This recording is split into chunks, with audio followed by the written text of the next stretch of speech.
കരുണാകരനും സോണിയാഗാന്ധിയും തമ്മിൽ തെറ്റിയത് പത്മജ വേണുഗോപാലിന്റെ സ്ഥാനാർത്ഥിത്വത്തെ ചൊല്ലിയാണെന്ന് കെ.വി. തോമസിന്റെ പുസ്തകം. പത്മജയെ 2001 മത്സരിപ്പിക്കാതിരുന്നത് സോണിയാഗാന്ധി ഇടപെട്ടാണ്. ഇതോടെ കരുണാകരൻ സോണിയയുമായി അകന്നതായി കുമ്പളങ്ങിയിൽ നിന്നും ചെങ്കോട്ടയിലേക്ക് എന്ന പുസ്തകത്തിൽ കെ.വി. തോമസ് വെളിപ്പെടുത്തി. 1995 കരുണാകരന് മുഖ്യമന്ത്രി സ്ഥാനം നഷ്ടപ്പെടാൻ കാരണം പി വി നരസിംഹറാവുവിന്റെ അതൃപ്തിയാണെന്നും പുസ്തകത്തിലുണ്ട്. എന്നാൽ പുസ്തകത്തിലെ വെളിപ്പെടുത്തൽ തള്ളി പത്മജ വേണുഗോപാൽ രംഗത്തെത്തി. കരുണാകരനെ കുറിച്ച് പറയാൻ കെ.വി. തോമസിന് അർഹതയില്ല. പുസ്തകം വിറ്റുപോകാൻ എന്ത് വൃത്തികേടും എഴുതരുതെന്നും പത്മജ വേണുഗോപാൽ പറഞ്ഞു. ഒരു കാര്യം കാണാൻ ഇത്രയും നുണ പറയുന്ന അല്ലെങ്കിൽ മനസാക്ഷിയില്ലാത്ത ഒരു മനുഷ്യനാണ് ശ്രീ കെ.വി. തോമസ്.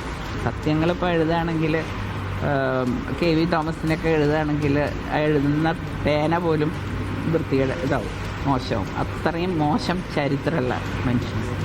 കെ കരുണാകരനെ പറയാൻ അദ്ദേഹം ആയിട്ടില്ല. അതായത് 10 ജന്മം ജനിച്ചു വരണം പറയണമെങ്കിൽ. കേരളത്തിലെ ആൾക്കാർ വിഡ്ഢികളല്ല. എങ്ങനെ കെ വി തോമസ് ആയി എന്നുള്ള ചരിത്രം അദ്ദേഹം ഒന്ന് ഓർത്താൽ കൊള്ളാമെന്ന് മാത്രമാണ്. പിന്നെ ഒരു കാര്യമുണ്ട്, ഇപ്പോൾ വേറെ ജോലിയൊന്നും ഇല്ലാത്തതുകൊണ്ട് അതിന് പുസ്തകം വിറ്റ് പോകണ്ടേ, അതുകൊണ്ട് ജീവിക്കേണ്ടി വരും. ഇപ്പോൾ കെ കരുണാകരനെ പറഞ്ഞാൽ ആ ബുക്കുകൾ വിറ്റ് പോകും. എന്താണ് റഫീഖ് വിവരങ്ങൾ നൽകാനായി ചേരുന്നുണ്ട്. റഫീഖ്, എന്താണ് കെ.വി. തോമസ് ഉയർത്തിവെച്ച ആരോപണം? അതിനെന്ത് മറുപടിയാണ് പത്മജ നൽകുന്നത്? അനീഷ, കെ.വി. തോമസിന്റെ കുമ്പളങ്ങളിൽ നിന്ന് ചെങ്കോട്ടയിലേക്ക് എന്നുള്ള പുസ്തകം ഇന്നലെയാണ് പുറത്തിറങ്ങിയത്. ഈ പുസ്തകം പുറത്തിറങ്ങി ഏതാനും മണിക്കൂറുകൾക്കുള്ളിൽ തന്നെ വിവാദങ്ങളിലേക്ക് എത്തിയിട്ടുണ്ട്. ഈ വിവാദങ്ങളിലുള്ള കെ.വി. തോമസും ഇപ്പം അതിന് പ്രതികരണമായി എത്തിയ കെ പത്മജയും ഇപ്പോൾ കോൺഗ്രസിൽ ഇല്ല. ഒരാൾ CPM-നൊപ്പവും ഒരാൾ BJP-ക്കൊപ്പവുമാണ്. പക്ഷേ ഈ പുസ്തകത്തിൽ മുഴുവൻ പറയുന്നത് കോൺഗ്രസിന്റെ കാര്യങ്ങളാണ്.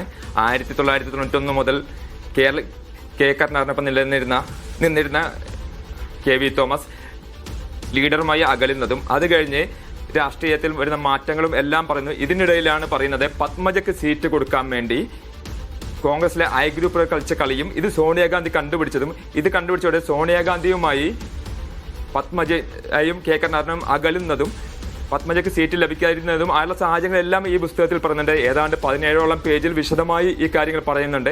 ഈ പറയുന്ന കാര്യങ്ങളിൽ കെ മുരളീധരനെ KPCC പ്രസിഡന്റ് ആക്കിയ സാഹചര്യങ്ങളുണ്ട്. കേരളത്തിലെ ഗ്രൂപ്പ് രാഷ്ട്രീയത്തിന്റെ ഉണ്ട്. അതേസമയം പത്മജ പറയുന്നത് ഇങ്ങനെ ഒന്നുമില്ല, കെ കരുണാകരനെ പിന്നിൽ നിന്ന് കുത്തിപ്പോയ ഒരാളാണ് കെ.വി. തോമസ്. അന്ന് ഐ ഗ്രൂപ്പിനൊപ്പം ഉണ്ടായിരുന്ന കെ.വി. തോമസ് പിന്നീട് മന്ത്രിസഭയിൽ അംഗമായതിനു ശേഷം 2001 ആന്റണി മന്ത്രിസഭയിൽ അംഗമായതിനു ശേഷം 2005 ആയപ്പോഴേക്കും ഐ ഗ്രൂപ്പിൽ നിന്ന് മാറിക്കൊണ്ട് എ ഗ്രൂപ്പിനോടൊപ്പം ചേരുന്ന ഒരു അവസ്ഥയുണ്ടായി. ഇത്തരത്തിൽ പിന്നിൽ നിന്ന് കുത്തിപ്പോയ ഒരാളാണ് കെ.വി. തോമസ്. അദ്ദേഹത്തിന് ഈ രീതിയിൽ മറുപടി പറയാനോ കരുണാകരനെ പറ്റി പറയാനോ ഒരു അർഹതയുമില്ല എന്നാണ് പത്മജ പറയുന്നത്. പത്മജ താൻ അന്ന് മത്സരിക്കാൻ ആഗ്രഹിച്ചിരുന്നില്ല എന്നുള്ള രീതിയിൽ കൂടി പറയുന്നുണ്ട്. അന്ന് സോണിയാഗാന്ധി പറഞ്ഞതായിട്ട് കെ.വി. തോമസ് പറയുന്നത് പത്മജ ഒരു ഗൃഹനാഥയല്ലേ, അങ്ങനെയല്ല കരുണാകരൻ പറഞ്ഞിട്ടുള്ള, അതുകൊണ്ട് മത്സരിക്കേണ്ടതില്ല എന്ന് പറഞ്ഞിരുന്നു. എന്നാൽ സോണിയാഗാന്ധിയുടെ നോമിനി എന്ന പേരിൽ പത്മജയെ 2001 തെരഞ്ഞെടുപ്പിനുള്ള കോൺഗ്രസിന്റെ പട്ടികയിൽ ഉൾപ്പെടുത്തി. ഇത് സോണിയാഗാന്ധി അറിയുകയും സോണിയാഗാന്ധി കരുണാകരനോട് നേരിട്ട് ദേഷ്യപ്പെടുകയും ചെയ്തു. ഇതോടെ ഈ ദേഷ്യപ്പെട്ടതോടുകൂടിയാണ് സോണിയയും കരുണാകരനും തമ്മിൽ അകലുന്നതും കേരളത്തിൽ DIC എന്നുള്ള രീതിയിൽ പുതിയ പാർട്ടി കരുണാകരൻ രൂപവൽക്കരിക്കുന്നതിലേക്ക് എത്തുന്നതും എന്നാണ് ഈ പുസ്തകത്തിൽ പറയുന്നത്.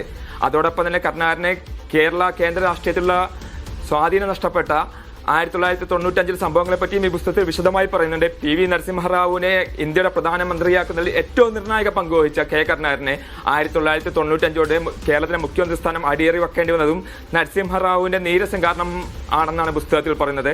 അതുവരെ PV എന്നാണ് കെ കരുണാകരൻ നരസിംഹറാവുവിനെ വിളിച്ചിരുന്നത്. എന്നാൽ പ്രധാനമന്ത്രിയായതോടുകൂടി PV എന്നുള്ള വിളിക്ക് പകരം PM എന്ന് വിളിക്കണമെന്ന ആഗ്രഹം നരസിംഹറാവുവിനുണ്ടായി. എന്നാൽ ഞാൻ പ്രധാനമന്ത്രിയാക്കിയാളെ PV എന്നേ വിളിക്കുള്ളൂ എന്ന് കരുണാകരൻ പറഞ്ഞു. ഇത് തുടർച്ചയായി ഇങ്ങനെ പറഞ്ഞുകൊണ്ടിരിക്കുകയും അവസാനം കേരളത്തിലെ രാഷ്ട്രീയത്തിൽ ഒരു എ ഗ്രൂപ്പിന്റെയും അതുപോലെ തന്നെ ലീഗിന്റെയും എല്ലാം ശക്തമായ സമ്മർദ്ദമുണ്ടായും 1995 കരുണാകരൻ രാജിവെക്കേണ്ടി വരികയും പ്രത്യേക വിമാനത്തിൽ ആന്റണി വന്ന് മുഖ്യമന്ത്രി സ്ഥാനം ഏറ്റെടുക്കുകയും ചെയ്തു. ഈ സാഹചര്യങ്ങളും ഉണ്ടായി. ഇത്തരം ചെറിയ കാര്യങ്ങളിലാണ് കേരളത്തിലെ രാഷ്ട്രീയത്തിൽ നിന്ന് കരുണാകരൻ പുറത്തേക്ക് മാറ്റപ്പെടുന്നത് എന്നാണ് ഈ പുസ്തകത്തിൽ പറയുന്നത്. എന്നാൽ ഇത്തരം ഒരു റഫീഖാണ് കൊച്ചിയിൽ നിന്ന് വിവരങ്ങൾ നൽകിയത്.